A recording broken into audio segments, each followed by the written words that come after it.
I promise that if I get 5,000 subscribers, I will release a story telling why I live with my grandma. And the special day has come. Just to warn, the story isn't going to be funny or as silly as you would expect, but it will be true and hearty. Make yourself comfortable. It's time to start. Soon after I was born, I was sent to a village to stay with my grandma, as there was no one except her to look after me. My parents were attaining education and came to see me every 6 months. We spent time together and played tag. But after a while, my mom stopped coming and my dad began to visit me more frequently. That made me deeply sad. I cried and suffered a lot. I missed my mom immensely. I even wrote letters to her saying how much I missed her, but there was no reply. It turned out that my parents divorced, and Dad chose me, his daughter, whereas Mom was tired of me and didn't want to see me at all. Their divorce was a big blow for me. But years passed, and my soul found peace over time, and Dad loved me dearly and did everything for me. I spent the first 2 years of studies in rural school, but in the summer, my mom came and told me I could no longer stay with my grandma. I cried and cried. I really wanted to stay with grandma, but Mom just didn't care.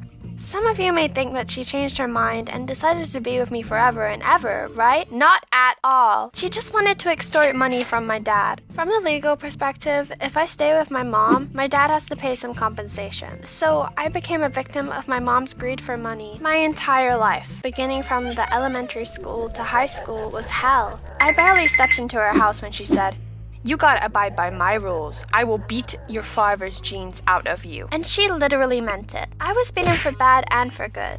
And it wasn't anything like small butt spanks, which I'd probably be okay with. I was beaten in the face, body, legs, arms.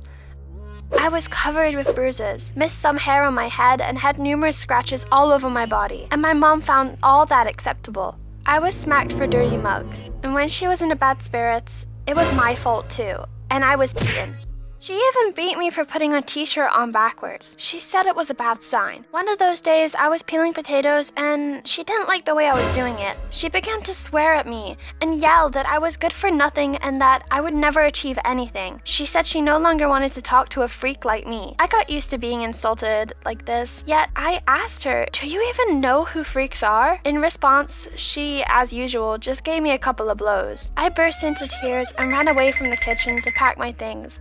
I was determined to leave that place. I managed to sneak out secretly and went to my friends. Despite the fact that I was only 15 back then, no one was looking for me until night. When she found me, she didn't even apologize. I was yelled at and beaten with even greater severity. I could no longer stand it, so at that very moment, I told her everything on my mind. Are you not understanding that the issue is not about me being a bad daughter, but about you being an awful mother? You beat me all the time, and I want to stay with my grandma. Do you think my words changed anything? No. She called my grandma in the village and said she'll never see me again. She blamed grandma for setting me against her like this, and if she was all nice and kind. Both me and grandma were shocked. I felt like a slave for 10 years, like Cinderella from the fairy tale. I cooked, cleaned, almost never left the house, and was still the worst thing ever. You may ask why I didn't call the police. The answer is obvious. I was too scared. I was afraid she would beat me and yell at me again. And remember, you used to tell me I was ugly, stupid, uneducated, and that my husband would beat me every day. I guess I'm gonna make you sad, but I'm living a great life, and there are 5,000 KLER subscribers already. And my husband is the best man in the world. I censored my story as YouTube would have blocked all the nasty things I had to go through while staying side by side with that sick person. Please cherish your parents and don't forget to tell them how much you love them. This was KLER. Bye everyone!